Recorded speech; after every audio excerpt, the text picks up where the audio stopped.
morning guys. Ngayon ay araw ng Biyernes, June 19, 2026 at pauwi na tayo galing sa panggating trabaho. So nandito pa rin tayo sa Manila Memorial Park.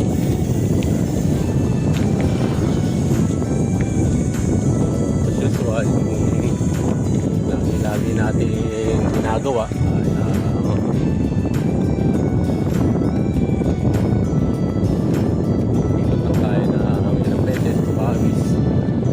ay langhap ng sariwang hangin at yun, saka uwi tayo. Pero dahil nandito na rin tayo ay yun, nagkikwentuhan tayo about sa mga nangyayari sa ating lipunan, sa ating paligid. Kaya nagkakaroon tayo na kapatiran about sa mga nangyayari sa ating kapaligiran, lalo na sa ating gobyerno. So ayan. So marami mga nagja-jogging dito. So dahil araw ng Biyernes, huling araw ng trabaho para sa iba. Pero ako hanggang bukas pa, Sabado. So ikot-ikot lang tayo dito mga kaibigan. Ngayon. So nangyari na nga yung inaasahan natin na nung nagkaroon ng special session ang Senado ay para makuha ang Senate leadership maging ang Blue Ribbon Committee. Yung sinasabi nila na kaya kailangan ng special session para maipasa yung mga pangunahing batas na kinakailangan ng mai-approve ng Senado, ay naku po, kung makikita nila kung yung mga pinasa nilang batas ay naku, walang kabuhay-buhay. Pero mo pati yung waling-waling urgent na ginawa nilang National Orchid Eka. Ayan. So dahil nga dun sa pagbaliktad ni Joel Villanueva na talagang pinatikos siya ng mga Pilipino, lalo na yung pinangungunahan niya pangkate ng panrelihiyon, yung JIL, na yung ibang mga miyembro niya ay nagsisialisa na dahil sa nadismaya sa ginawa ni Joel Villanueva. Ayun.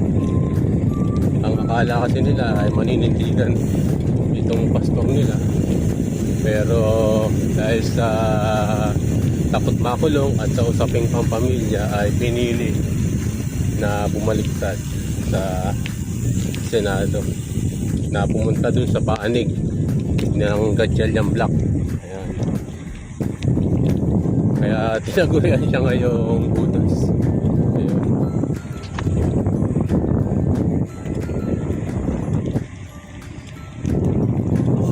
So nakakadismaya bilang isa kong leader ng pangkating pangrelihiyon, tapos ganun yung nangyayari sa yung mga miyembro.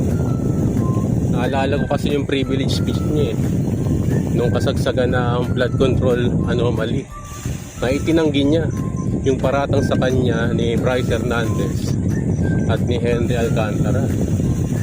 Tinanggi niya yun pinabulaanan at sinabing kailanman ay wala siyang natanggap na pera mula sa flood control. Hindi siya magnanakaw. Siya pa ang nagsimula ng investigasyon ukol dito. Pero ilang panahon lang ang lumipas ay nabago na ang istorya. Diba mga kapatid, mga kaibigan? Itong nararamdaman na niya na iniisa-isa na yung mga senador. Una si Senator Jinggoy Estrada. Yan, pinakulong na, sinuspindi pa ng 90 days para hindi makaboto sa impeachment trial ni BP Sara. Yung si Chis Escudero na muntika na pero bumaliktad din. Ayun, dahil sa pressure sa pamilya at dahil sa ayaw niyang makulong, ayun ang nangyari, bumalik na din siya. So ganyan yung naging image ngayon ni Joel Villanueva sa mata ng publiko, kaya nakakahiya. Kung ako member, talagang aalis ako dahil hindi sila nanindigan sa tama. Dapat nga ilantad niya yung katotohanan at huwag sumanib sa masasama. Pero ano ginawa? Kabaligtaran. Sumanib sa masama para mailigtas lamang ang kanyang sarili. Kaya nga ang bansag sa kanya ngayon Judas is Lord.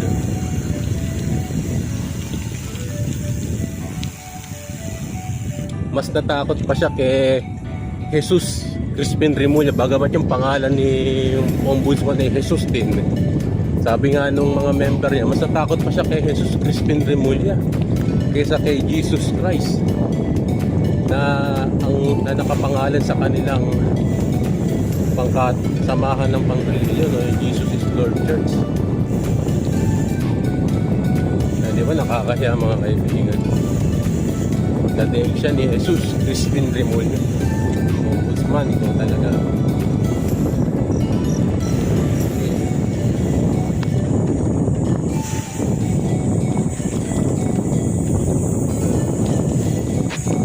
Sigurado yan. Hindi lang naman si Joel Villanueva ang may pakukulong balita nga at sinabi na rin ni Senador Rodante Marcoleta na anumang araw o oras mula ngayon ay maaaring mag-serve sa kanya yung warrant of arrest at ipakulong siya. Ibig sabihin lang nun ay gusto na talagang patahimikin ng mga gobyerno yung mga senador na nagsisiwalat ng katotohanan para matigil na yung investigasyon tungkol sa flood control scandal. Ganda dito mga kaibigan.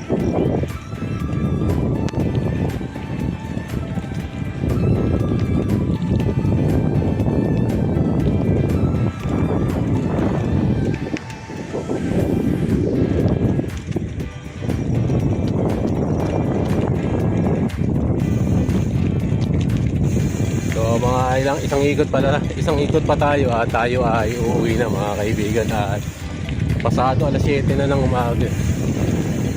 Yung iba ay nag-uuwi na din. So ikot tayo mga kaibigan. Yun o.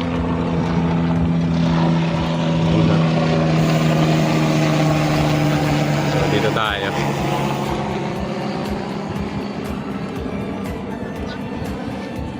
Yun, yung aeroplano na yun. Aeroplano yung helicopter yun. May dalang maleta yun Saan kaya delivery nung helicopter na yun? Sigurado yun, ano yan may dalang maleta. Baka kay Bongbong Marcos yun. Kasi pag nagdi-deliver sila around, mayroong helicopter na ginagamit papunta ng Ilocos Norte yun. Pero bagamat sabi nga kanina kinikwento natin about kay Senador Rodante Marcoleta, sabi nga niya bagamat makulong siya hindi pa rin siya titigil na mailantad yung katotohanan. Bagamat alam na ng taong bayan kung sino ang pinaka mastermind ng flood control scandal Talagang bumibinggo sa pangalan itong si Martin Romualdez at ang kanyang pinsang presidente. Sila lang talaga ang may kinalaman dyan, wala nang iba. Dito tayo. Dahil sa mga pahayag ng mga ex-soldiers ay napapatotohanan talaga na 90% o karamihan ng mga delivery ng pera ay napunta kay Speaker Martin Romualdez. at maging dun sa mga ilang mga kongresista at yung mga senador sa kabilang panig tulad ni Senator Tito Soto at Erwin Tulfo, mga nabigyan din yan. Naniniwala ako sa mga sinasabi ng mga sundalo kaysa paniwalaan yung sinasabi ni Boying Remulla, DOJ Secretary at ng NBI Director na matibag na yan.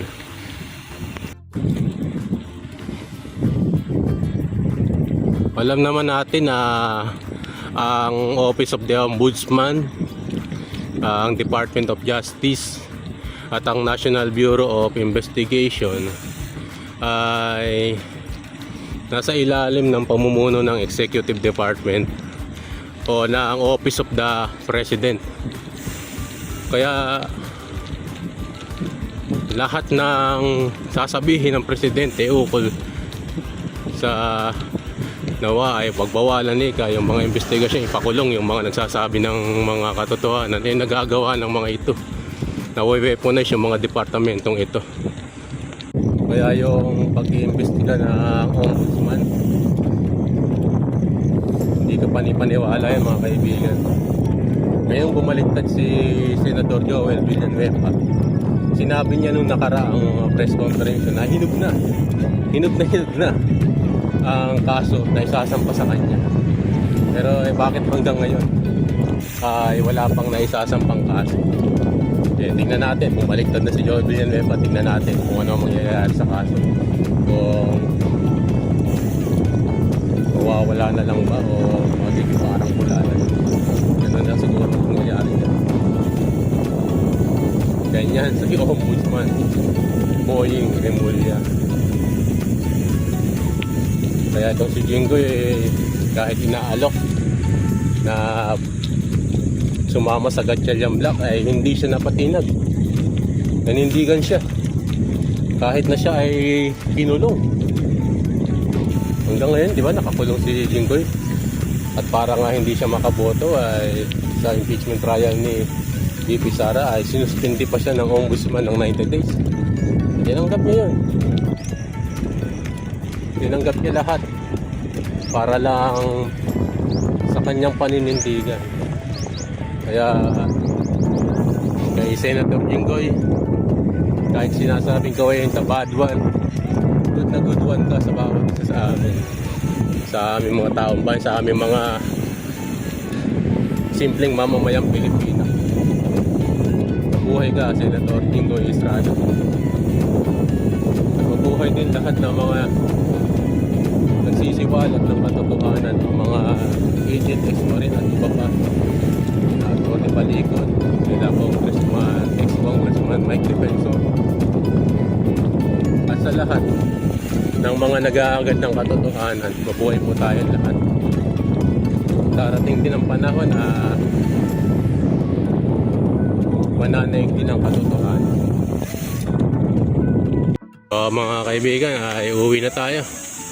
So kakaliwa na tayo dito. So ito na yung main gate. Yan, so tirik na yung araw. Siguro mga 7:30 na.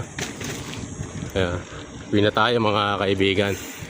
At maraming salamat uli sa inyong pagsama sa akin sa araw na ito, sa paghatid sa akin dito sa Manila Memorial. At maraming uli salamat. Ingat po tayo lagi. At God bless po sa ating lahat. So